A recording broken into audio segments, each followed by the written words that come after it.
Hey everybody, how's it going? Marcos Villegas for FaceOff TV, powered by stagefront.vip. I'm here at the Benavidez gym, being joined with David Benavidez, who is gearing up for his fight on pay-per-view against Caleb Plant.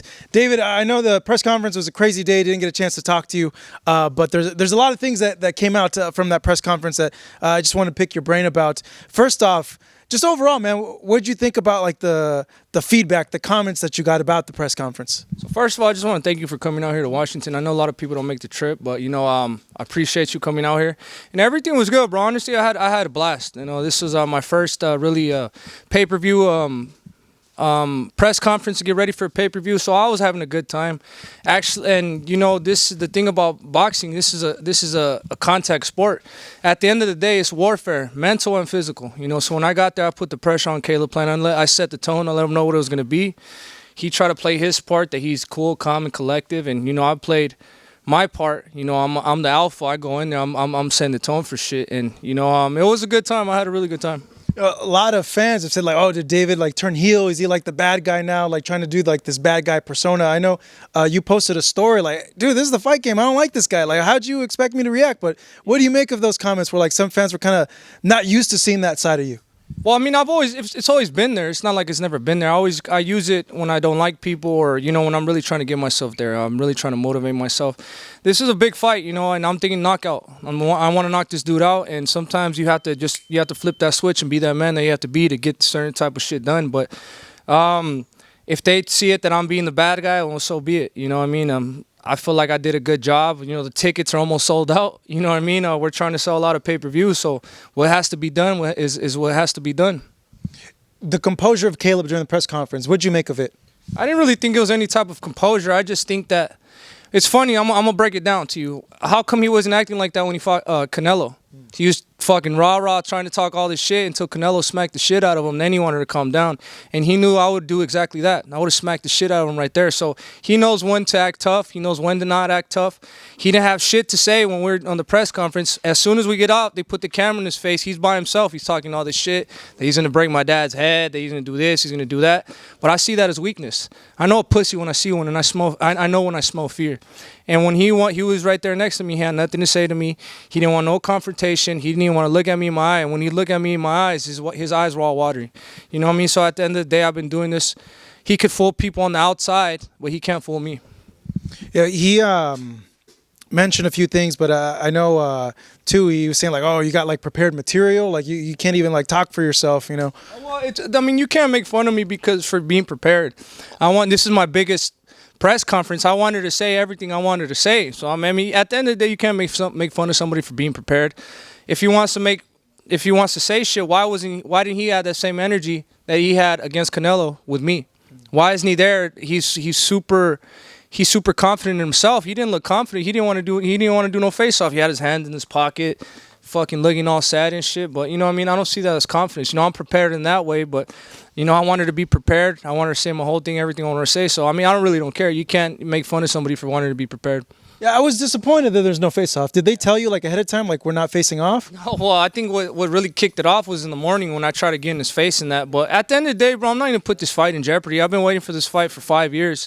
I'm not going to hit Caleb Plant unless it really comes to it where he's like in my face and I have to do something. But at the end of the day, I'm not going to do nothing. I'm not stupid like that, And I want people to be entertained, before the fight. People, this is the type of shit they like to see. I like to see that type of shit. Let's heat it up a little bit. I think people need to stop being so goddamn emotional. And, if you want to see something that's not contact, go watch volleyball, go watch baseball. You can't even watch baseball because baseball, sometimes they fight, So if you just want to have that type of mind, if you don't like violence, this is not the sport for you. What happened in the morning when you guys confronted each other at the hotel? I told him he was a pussy and I'm going to knock him out. That's basically what it was. But like I said, this is a different type of warfare. This is more mental warfare too. I wanted to put my foot on his throat since the beginning of the morning, and that's exactly what I did. No, I had thought like the origin of your guys' beef was because your brother, the video of the brother, but your brother told him like, nah, like he was talking mess about David like even before that. The reason why there's beef is that that's the type of person he is. He likes to not say nothing to you right in front of you, but he likes to talk all this shit outside, like what he's gonna do, like when if he's doing an interview, this and that. That's the shit that irks me. If you don't have the balls to tell somebody what you're really gonna do to them to their face, then you shouldn't try to act hard outside the ring. You know, I've heard from everyone here in camp, and I just kind of noticed it too. Like from the clips I've seen in you training, like the intensity is way, way different than any other fight that you've had. You know, touch a little bit about what you're doing in specific that makes this camp different than the other ones. Well, so I mean, I think everything it's just been everything. All the motivation been accumulating over the years. I think right now, mentally, physically, and emotionally, I'm in the best position I've ever been in my life. I'm very focused, very clear on what I have to do. I have, Chris Danina, strength and conditioning trainer, Memo Heredia, Angel Heredia, strength and conditioning trainer. I have Javi. I have Poncho. I have my father. I have my brother in the corner. I have Rao in the corner. You know what I mean? So all these key components are coming in, and I think everything is really motivating me a lot. And this is just my time. I feel like this is my time to shine, and I'm definitely going to take full advantage of it. Yeah, it's your first pay-per-view, and it's really these pay-per-view shows are, if you get like a spectacular performance, you really break out as a fighter. I know you feel, you said at the press conference, you feel you're going to win this fight by knockout. What is it that you feel makes you think that you'll get a knockout in this fight against Caleb? Well, because most of my fights have been knockouts. I've only had knockouts I didn't have 3 fights that were knockouts. The first one is when I was 18. The second one was with Gavril. And then the second one was Gavril again. But if you see the second fight, it should have been stopped because I was beating the shit out of him the whole fight. But, I mean, this is just the type of fighter I am. Everybody I've been in the ring with, I've hurt. When I was 15 years old, when I was sparring champions. Now when I fight, every time I spar, I hurt somebody. You know what I mean? So this is just the type of fighter I am. And I'm not gonna let off. I feel like it helped me a lot because it gained my respect. I wasn't amateur in anything. So I had to really earn my respect, and I fought with every ounce of energy in my body, and that's how I'm going to keep doing. And now that I know that I'm stronger, mentally better, I know exactly what I have to do. I've been professional 10 years, so I know exactly what it takes to stop a fight. I know exactly what it takes to knock somebody out, and now we're just going to put the game plan together. Is there a part of you that you look at what Canelo did against Caleb, and you want to do better? You want to have a better performance, a better result than him? Yeah, definitely. I feel like when everybody, it's not only just with him. I just want to have the performance once I get in there. You see my fights. The way I go and I dissect the fight is completely different from everybody. It's more brutal. I go in there, I'm throwing punches and bunches, and I don't mind to get hit a few shots to get the shots I want to get off. But definitely seeing what Canelo did to Caleb Plant, I know I could do better, and I will do better. And I'm gonna stop him earlier. Is there any way he makes it to 12 rounds and this fight goes to a decision? I know Caleb's a very technical boxer. He's going to, I would think, move around in this fight, try to use his boxing, use his distance. Do you think at all it does go 12 rounds? No, I don't think it goes 12 rounds. But the thing about is the way I'm thinking is that we're not going to let off on any single round. If it takes the first round all the way to the 12th round, we're going to keep pushing. We're going to keep pushing on the gas. And I know my gas tank is better than everybody's. I have a really good second wind. I throw a lot of punches, and it's going to happen for sure. What do you make of his ability to be able to handle that type of pressure from a fighter? Yeah, I mean, that's good. He has a good ability to move around. He does what he does, but he has a lot of holes in his game. A lot of people talk about how I have holes in my game, but when he fights somebody that's bigger and stronger, you could tell towards the second half of the fight, he kind of fades away. Me towards the second half of the fight, I get better and I get more wins. So, I mean, we're gonna have to see. I could say a lot of things. He could say a lot of things, but at the end of the day, March 25th, we have a fight on, and I'm definitely gonna win by knockout. His fight against Darrell, he got a knockout, which if you look at his career overall, he hasn't had a lot of knockouts. Have you seen that he's improved a lot with this new trainer, Stephen Breadman Edwards? And do you think by chance he might want to just kind of sit in there, bite on his mouthpiece, and trade with you at times? I mean, I'm not going to give him advice on what he should do, but I mean, whatever he does, I'm going to be ready for whatever he does. It's my job to be ready for whatever. If he wants to sit in there and bang, we can sit in there and bang. If I have to run around, chase him around a little bit, then that's what I'm going to do. My mentality is seek and destroy, and that's exactly what's going to happen. This has been 5 years in the making. It's been a long time. I know you mentioned part of the reasons why that beef started between you guys, but he seems to kind of irk fighters badly. Other fighters said they just rub him off the wrong way. Yeah, because he's a little bitch, bro. He does little bitch type shit. You know what I mean? He doesn't say nothing to you And then when he does an interview, so like it's like if I see him at the fights, he's not gonna say shit. And then I'll see him on the internet on YouTube the next day talking about how he's gonna beat me, that I'm not on his level, this and that. So that's just, I think fighters pick up on that type of shit, and that's just the shit that bugs me. And not only me, it bugs a lot of people. But I mean, everybody teach their own. Everybody's their own character. That's what type of character he wants to play, and that's what he could do. You know, in your mind, how have you envisioned the fight? Man, come on. What do you think I'm gonna say? Like how like do you get about like how I guess how bad is it? I mean, it's gonna be bad, bro. But you guys are gonna have to wait and see. No, just overall, your growth at this weight division, it's still relatively easy to make 168. You feel? Yeah. Yeah, definitely. I feel like once you get the diet and the diet under control, and then the big thing about it is water too, bro. It's always, if people have to lose weight, drink 2 of these a day. Pushes everything out. It balances out your digestive system and everything. And yeah, man, just being on top of shit, being on top of the diet, being on top of the runnings, being on top of the training sessions. I'm giving my all into this, and I'm really putting 100% into this. So I expect my body to perform the way I expect it to perform, and I'm definitely gonna go in there, and it's gonna be one of the greatest performances I have to this date. You know, I've noticed something from you and your brother, like. I don't know if it's like maturation or you guys are just like in a better place, but like it just comes off that way that, you know, you're a lot more mature now, like sure of yourself. Like, have you done a lot of growing? It's a little bit of both. Like I said, that's why I said I'm in the best place I could be right now, mentally, physically, and emotionally. I'm doing everything I have to do to become, not only just for this training camp, but just to become a good person overall. And to become a good leader to my teammates. We got Diego Pacheco, Daniel Blancas, Rayo Valenzuela, Steven Villalobos, my friend Dados, you know what I mean? So I'm really trying to guide these guys and, you know, teach them.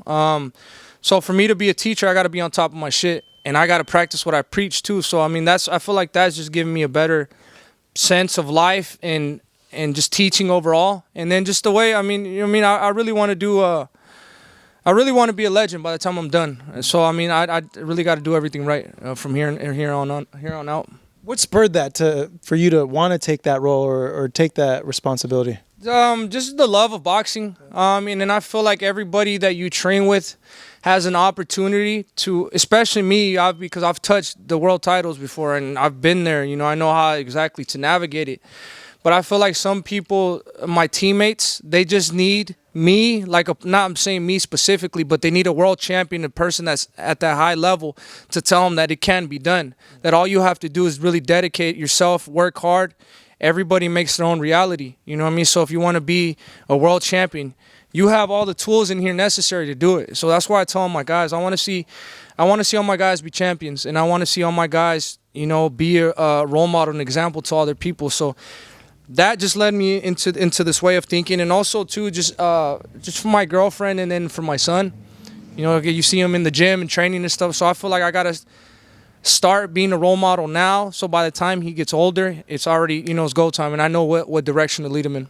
Is he already hitting the mitts and all? He's fucking throwing punches when he was like 3 months, bro. So, and that just seeing that alone, it really does motivate me and it makes me happy. And but I love boxing, bro. If it wasn't for boxing, I wouldn't be in the position to do a lot of things that I do today. So, I mean, I owe my life to boxing, and I feel like as me, as a person, as an individual, I have to spread the knowledge of boxing and, you know, help my people get there, you know, just the way God helped me get here. You know, it's funny that you mentioned that because I was in here and I was watching you and your brother and I was thinking like, man, like what would they be doing if like they weren't boxing? And I was like, I wonder if like they've had like real jobs or anything like that. No, I've never had a job. I don't even want to think about it, bro. Honestly, I mean, there's no secret, bro. If I didn't have boxing in my life would go left, and I would be doing a lot of stuff I shouldn't be doing.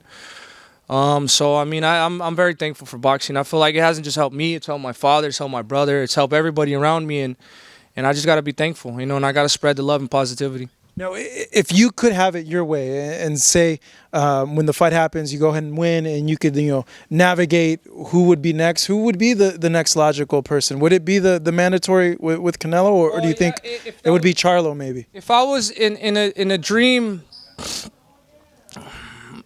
in a reality that I don't want it to happen, I think because Canelo has his fight with Ryder and then Bivol. So in all honesty, it wouldn't be able to happen next. But if we could get Charlo in there, that would be great. But he hasn't fought in like almost 2 years. So, I mean, I'm not expecting that to happen. So if we could get Morel in there, bro, I think that would be a really good fight. He's a really good fighter. I feel like I would love to challenge myself against him because he's really good.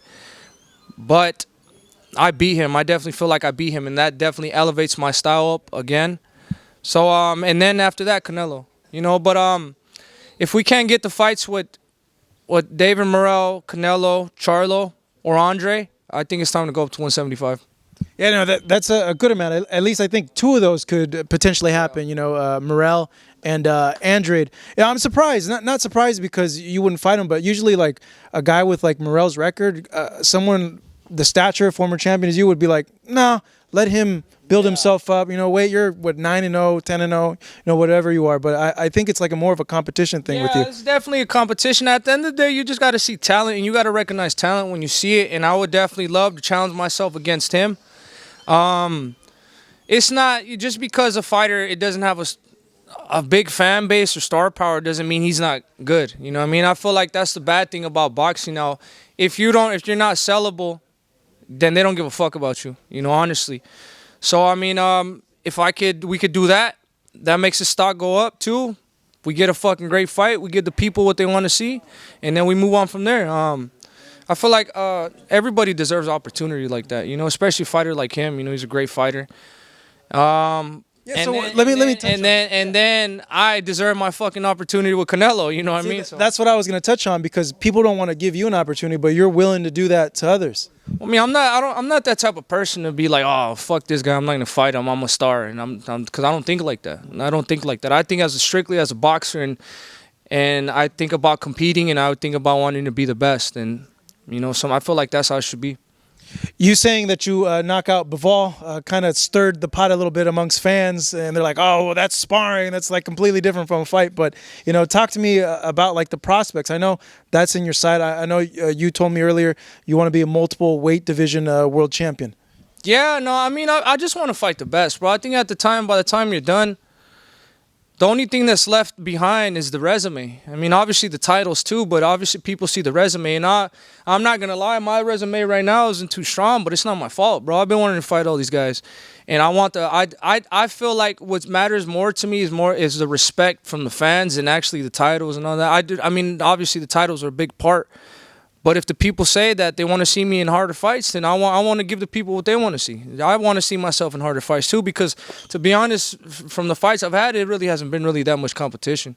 And I know that when you put yourself in a position where you're really uncomfortable, you know, either you sink or you drown. I mean, you drown or you float. You know what I mean? So it's sink or swim. So it's really what type of person you are. If you have belief in yourself and you think you could get yourself from out the deep end, then all power to you. But if you think that you're gonna drown, you know what I mean? Sometimes that's how people think. They have no fucking confidence in themselves.